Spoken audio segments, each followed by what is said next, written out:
Hello everyone, welcome back to another video.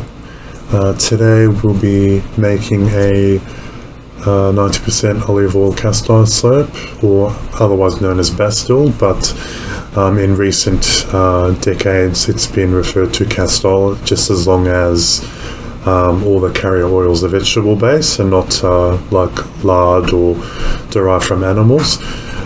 So that's kind of how the naming has kind of changed over the years, but originally castile was 100% olive oil, and the reason why I don't use 100% olive oil, not that there's anything really wrong with it, it's great for the skin, but I like to actually add 2 other carrier oils into it, so it doesn't have that greasy feeling. Right, so let's get into it, and I hope you enjoy the video. So just to go over the recipe overview, I'm using 90% olive oil, and this is cold pressed extra virgin. I don't use refined olive oil in my recipes, and that's obviously for not wanting any chemicals or other ingredients that aren't natural in my soap recipes, but also that extra virgin cold pressed olive oil actually does last longer in cold processed soap, and it is significantly less likely to develop DOS, so that's why I always stick with extra virgin cold pressed. And then we'll be adding 5% castor oil, and that's obviously to boost lather, because as you know, if it's 100% olive oil, it does have that greasiness and it doesn't lather very well, so adding that 5% castor oil significantly boosts the lather, as well as the 5% organic coconut oil that also increases lather, and also it just adds I mean, it's not a huge amount of hardness to the bar, but it just adds that extra bit of hardness to the bar that it doesn't melt away as easily and as quickly as 100% olive oil. So based on oil weight for 1,000 grams or 1 kilo, for olive, if it's 90% and above, instead of doing the normal 25% water to oil ratio as I do for my other recipes, for 90% and above olive oil, I do 22% or 220 grams of distilled water, and that's to also lessen and reduce the cure time, because high olive oil soaps do need a lot more curing, but this kind of reduces the need to cure them for 6 months. I find that water to the sodium lactate and the pink salt ratio, the bars are ready in 8 weeks. So I mean, I've personally used these bars after 8 weeks and they're just beautiful to use. Really nice lather, doesn't melt away as quickly as 100% olive oil does. Of course, I add 30 grams of clay, or 3%, and that's to give it the nice skin glide. Also add 3% organic raw sugar, and as you've seen in my previous videos, I add that to all my recipes, and that's obviously to help the castor oil and the coconut oil in terms of lather. Brown sugar or raw sugar, even white sugar, it doesn't matter what you use, just as long as it doesn't have any other additives in it, and if it's pure, go right ahead and use any type of sugar. And that's the same with salt. You don't have to use pink salt, you can use any type of salt, just as long as it doesn't have anti-caking agents or other additives in it. But yeah, in terms of sugar, it really boosts lather in cold processed soap making, even in liquid soap. And it has amazing skin conditioning properties, so that coupled with castor oil and olive oil really adds to the nourishment and the conditioning to your skin. And the pink salt I add, the reason why I go specifically for pink salt is because it has 72 trace minerals, and it is one of the purest salts you can actually get. So I tend to go to pink salt, and of course it's great for the skin. It's really good at cleansing the skin as well and lifting out impurities. At that 1.2% ratio, you won't really see the benefits of impurity removal, but I mean, it doesn't hurt to put it in anyway. But the reason why I put it into all my recipes is more for the hardness, and I like it to create a nice hard bar. That coupled with the sodium lactate at 2%, that creates a really nice hard bar and a long-lasting bar as well. Sodium lactate also reduces the curing time as well. It increases hardness of your bar, it boosts lather, and it decreases molding time. As you've seen in my videos, in my previous videos, I cut all my soaps after a few hours. With this recipe, instead of 4 hours, I wait around the 5 to 6 hour mark, but it also depends on the weather. It is pretty cold here in Sydney at the moment, so I may very well be able to cut it in 4 to 5 hours, but I'm not shocked if I check and after 8 hours it's still not ready to cut. And I understand that, you know, the weather plays an impact on it, and it is a high volume of olive oil, but generally 4 to 5 hours, sometimes 6 hours, I'm able to cut it. But anything under optional additives, you do not need to add. That's just completely optional. The first 4 additives, so olive oil, castor, coconut, and distilled water, are obviously a must, with the lye as well. But yeah, but anything under optional additives, you don't need to worry about those if you don't want to add them in. And that's the same with the natural vitamin E. That's an optional additive. I sell my soaps. I like to add some sort of antioxidant to my products, whether it's grapefruit seed extract in liquid soap or natural vitamin E in bar soap. But again, that's just personal preference. You don't need to do that. Even if you are selling it, you don't need to do that. So if you're just making it at home for personal use or to give as gifts, by all means save your money. You don't need to invest in those additives. But I just like to add those. I would never want to see DOS in my products, or customers tell me, oh, what's these orange spots in my bars, so that's why I add natural vitamin E. Right, so the night before, I weighed out 220 grams of distilled water, and I got a couple of ice cube trays. I've actually never done ice method before, so this is the first time ever.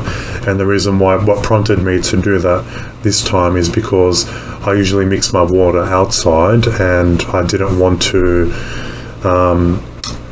try and find a suitable place to hold the camera or find a place of the camera, and it would have been just a bit difficult. So I thought, if I do the ice method, I can film it in my little area where I make soap, and I can get that on camera without any issues and without any fumes being generated.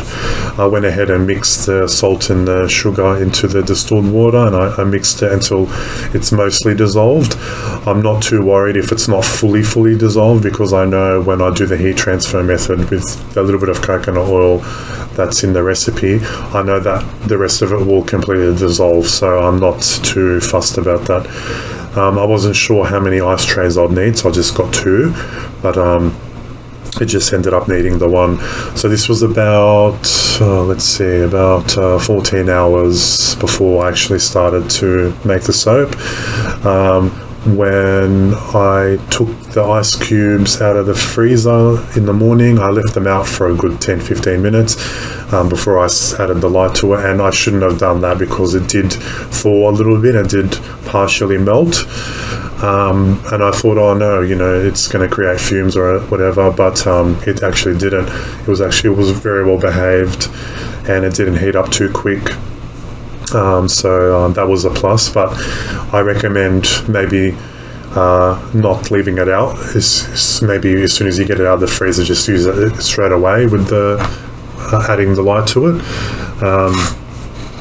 But yeah, so I think next time I'll be a little more mindful and when to kind of not leave it out for a little bit for it to melt, and I'll probably do it a full 24 hours as well. I don't think it was completely frozen solid, and I'm not sure if it's because of the sugar and the salt added to it and wasn't allowing it to completely freeze solid.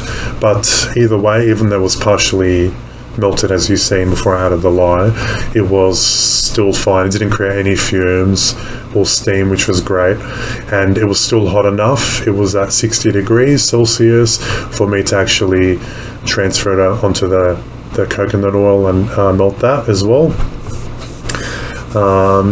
So that actually worked out well. In the other glass Pyrex jug that I have, I've got the olive oil in there, and the castor oil, and the clay, and the natural vitamin E. So that's all into the other Pyrex jug. I usually add my vitamin E to my essential oils, but considering this is just completely unscented and this is a basic recipe, and I actually do sell this as well, a basic olive oil soap in my range. So in this scenario, I'll add the natural vitamin E to the olive oil, but if I'm ever going to scent a soap, then I always add it with the essential oils or the natural fragrance oils that I use. So it did take a good 3 to 4 minutes just to melt that little bit of coconut oil. And now I'll be adding the olive oil and the castor oil and the clays and the natural vitamin E. That's all in the same jug as mentioned before. And I add that to the olive oil. The benefit of also using such a low water discount, apart from obviously it curing a lot quicker, it actually traces a lot quicker, because I find when I first started making soap and I used the default 38% water percentage to oil ratio, it took a fair good 10 minutes of blending, even with a little bit of castor oil in it as well. But I think that huge water discount, and also now the addition of coconut oil and with the castor oil, I think that also helps speed up trace, because it only took about, I'd say, a good 2 minutes of stick blending and stirring. So now it's a light trace, and I just double checked just to make sure it's not a false trace, so I just keep mixing it by hand, and I just test the top of it, and it was still fine. It didn't it's still traced. It's still a nice light trace, so it's ready to pour. I'm not going to texture this recipe. I'm just going to leave it quite plain and simple. This is a 5% super fat with white clay, so this is all skin types, and safe for all ages, even baby skin. This recipe is really good for baby skin. My sister uses it off for her children, so my nephews, and it's actually quite gentle enough to use from head to toe.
Right, so this is the end result.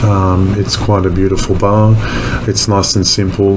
This particular recipe does come out quite nice and white. It becomes more white as it cures, and these will be ready in about 8 weeks' time. I cut these about 5 hours after pouring, so it wasn't too bad, and I think the cold weather here helped it be under the 8-hour mark. But yeah, they were relatively nice and easy to cut. Beautiful quality as well. Like, you can really smell the fruitiness of the olive oil, and that's another benefit of using extra virgin olive oil. It's got such a fruity flavor, and you can really smell the olive and the goodness, and it just smells like it would be nourishing. This is just like a simple basic recipe for all ages, for all skin types. I use this bar actually to wash my hair, well, what's left of my hair anyway, since I shave my head these days. But I use it to wash my head and my face and my body, and I've just never had any issues with this recipe. It's just a thumbs up. I think it's like a staple in my household and my family's household too. And I think after trying it for yourself, I believe that you would actually quite feel the same way. It's nice, like, even though I love aromatherapy, but sometimes you just want to go to like an unscented plain bar, and this is just one I reach for every now and then. Even though I alternate between 3 or 4 bars, this is in between those alternating bars, and yeah, it's just a go-to. It's really easy to make. You don't have to go to those extremes of water discounting and adding the sodium lactate and the salt. You can use those individual molds as well. You don't have to use a log mold. Those individual pop-out molds are really easy. You don't have to heavily water discount either, but don't be afraid to actually try this recipe out exactly. It's not as scary as it seems, water discounting that much and using the salt and the sodium lactate. If you're worried about, will I cut it in time? That's completely fine. The benefit of a pop-out mold, it doesn't matter if you're late or if you come to it the next day, that's fine. It's not going to stick. It's not going to be hard to cut. You don't have to worry about all that sort of stuff. So if you're worried as a beginner, not knowing when to cut it, use pop-out molds. You just will solve that issue, and you'll enjoy a nice, longer lasting bar and a harder bar, and you'll be able to use it a lot sooner. So I highly recommend you give it a try, and if you do, let me know how it goes in the comment section. I'd love to hear about your experience with this recipe, and I look forward to seeing who tries it out for themselves. Thanks so much for watching. We've reached the end of the video. Hopefully you've enjoyed the tutorial. Don't forget to share and like this video and subscribe to my channel, and head on over to my Facebook and Instagram and follow me there.